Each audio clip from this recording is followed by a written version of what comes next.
Hey artists! Today our focus is going to be on shapes. For this assignment, I want you to think about geometric shapes. So those are shapes that have names, such as a circle, square, rectangle, oval, diamond, pentagon, star, and I'm sure you can think of many more. However, we're not just going to make shapes. We're going to think about what we did last week with the op art design and making something appear to be 3D.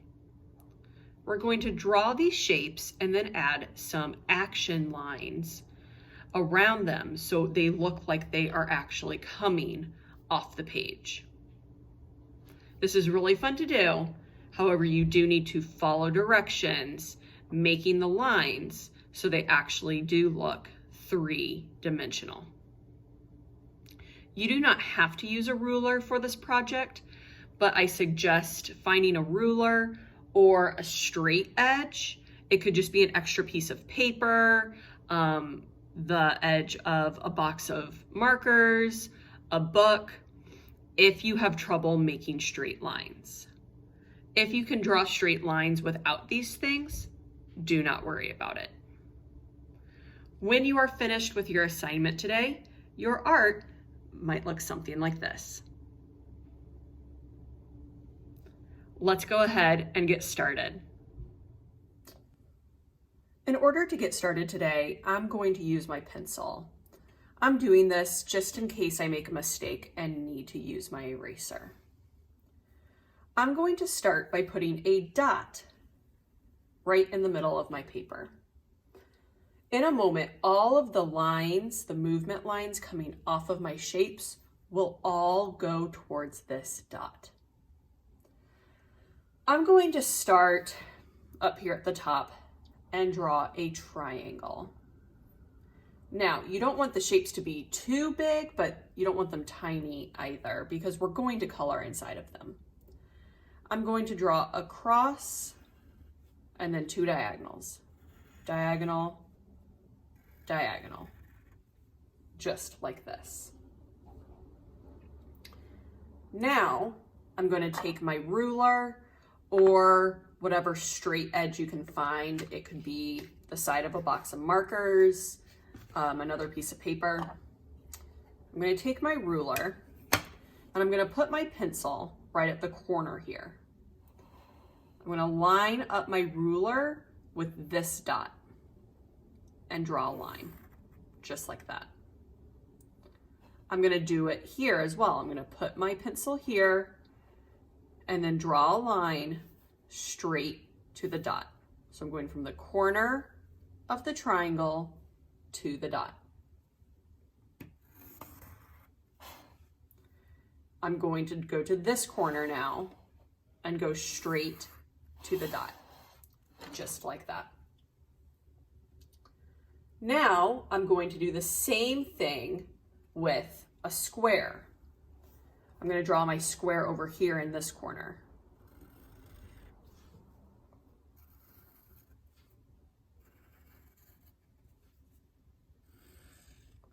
This time, I'm not going to use my ruler. I'm just going to try my best to make the line straight. So I have three corners here that I need to bring to the dot. Since this corner would be behind the other ones, I'm not going to draw it. So I'm going to start at the corner and go to the dot. Start at the corner, go to the dot. And you guessed it, start at the corner and go to the dot. Perhaps you can start to see how it almost looks like the square is coming off the page. I have two shapes so far. I would like you to try to get at least 5 shapes. And if you want to repeat a square, that's fine. But to go all the way around, I think at least 5 is a good number. Next, I'm going to make a circle. The circles are pretty easy. I'm just going to go around like this. This might be a little bit more of an oval, that's okay. And I'm just going to go to both sides. Since there's no corners, it's kind of up to you where you start your line, but I try to do it kind of in the middle here and here. So I'm gonna start here, and again, go straight towards the dot, start here, and go straight towards the dot. Next, I could draw a rectangle. I'm going to draw 1, 2, 3, 4 sides. And again, I'm going to start at the corners. I'm going to start at this corner and draw to the dot. Start at this corner, draw to the dot. Start at this corner, draw to the dot. Now, this corner is all behind this shape. So I'm not going to draw it. I'm just going to pretend like it's there. I have 1, 2, 3, 4 shapes. It is up to me what my 5th shape could be. I could make a diamond. I could make a pentagon, a heart, a star, any of the geometric shapes. I'm going to go ahead and make a pentagon. This has 5 sides. 1, 2, 3, 4, 5. Again, I'm only going to make 3 lines because these 2 corners will end up behind my shape. I'm going to start here and go straight to the dot, starting at the corner, going to the center, starting at the corner, going to the center. If you're unsure about which corners you need to draw, I would just start with the one that's closest to the center. So I started here, and then these 2 are closer than the 2 in the back.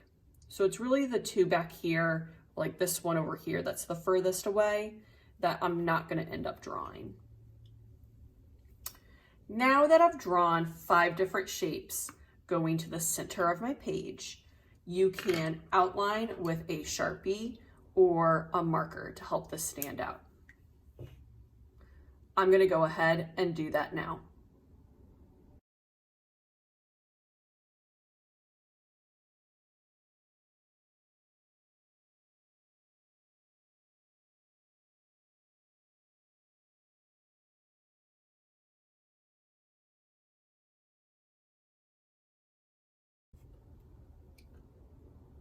Now that I have finished outlining, I'm going to start shading this in. I find that using value, light, medium, and dark, really helps this stand out. You can do these all the same color, you can do them different colors, it is completely up to you. I went ahead and picked out a couple of colored pencils. I find that colored pencils or crayons work best for this because you can actually color lightly or color harder with them. However, if you have markers, I can show you how to shade with those as well. I'm going to go ahead and start with my red. Now down here at the very bottom, I'm going to make that the darkest. So I'm going to color pressing down hard, then I'm going to keep coloring, but I'm pressing down like a medium amount of pressure now. Then I'm going to start doing it really lightly as it gets up towards the shape.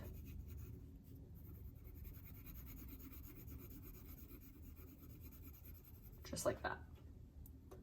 Then I'm going to add a little bit of value right here at the corner. So it's the closest corner to the center. Dark value, medium value, and then nice and light.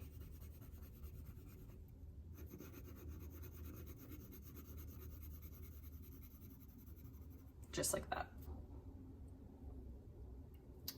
Another thing you can do is make the sides and the top 2 different colors.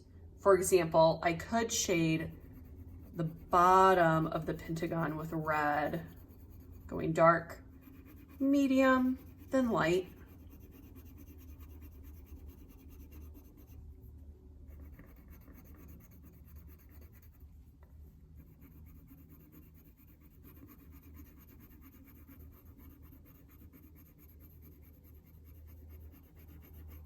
Then I could do the pentagon with orange.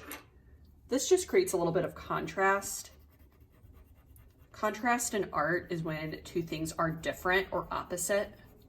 So the different color will help it stand out.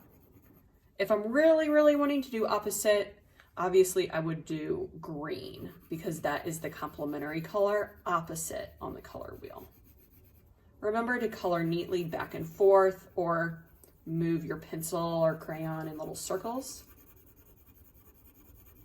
Whatever works best for you.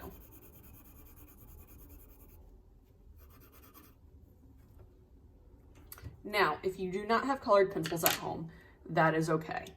I can still add a little bit of value with a marker and a pencil, or a marker and a Sharpie. I'm going to choose this light green. The lighter colors work a little bit better for this technique than the darker colors.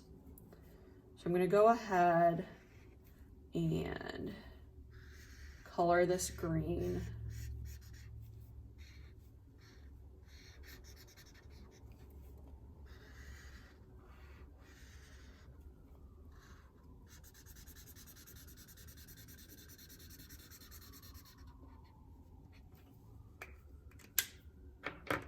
Then I'm going to take my pencil and I'm going to color right on top of it.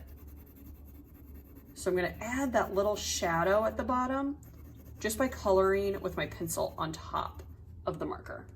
And I can do it here in this corner as well. So I'm pressing down harder with my pencil and then starting to draw softer and softer. So it creates that little shadow.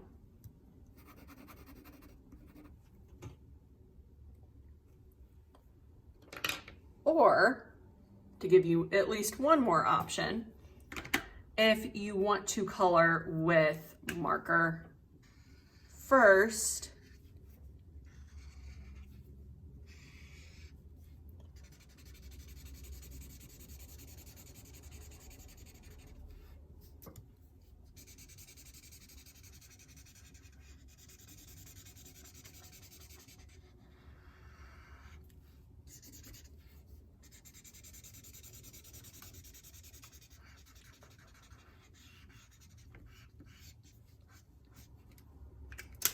you can always use colored pencil on top as well. I'm picking orange because it's next to yellow on the color wheel. And I'm just going to the bottom and adding value down here at the bottom.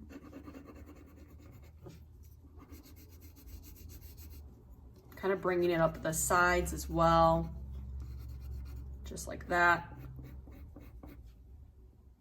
Awesome.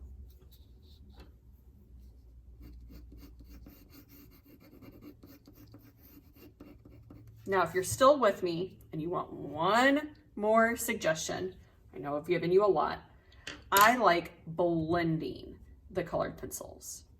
So I'd like to find something a little bit darker than red. I'm going to choose purple. And down here at the bottom, I'm going to start with purple. And I'm getting lighter kind of as I go up. Then, if you remember, red is next to purple on the color wheel. That's why I know I can blend these two together. I'm taking my red and I'm starting on top of the purple. So they mix together.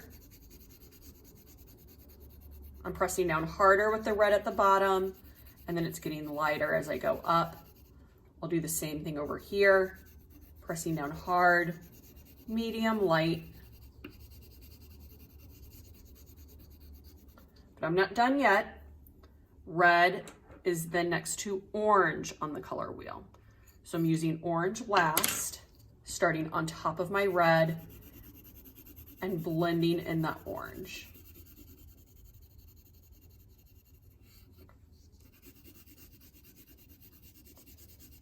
This way, it's really difficult to tell where the orange, red, purple are beginning and ending. Then once I have all that shading done, if I'd just like to use a marker to color the top orange, you can do that. If you have another combination of coloring supplies you would like to use, please go right ahead. I'm trying to give you options so you can make this unique. You can be as creative as you want with this 5th grade.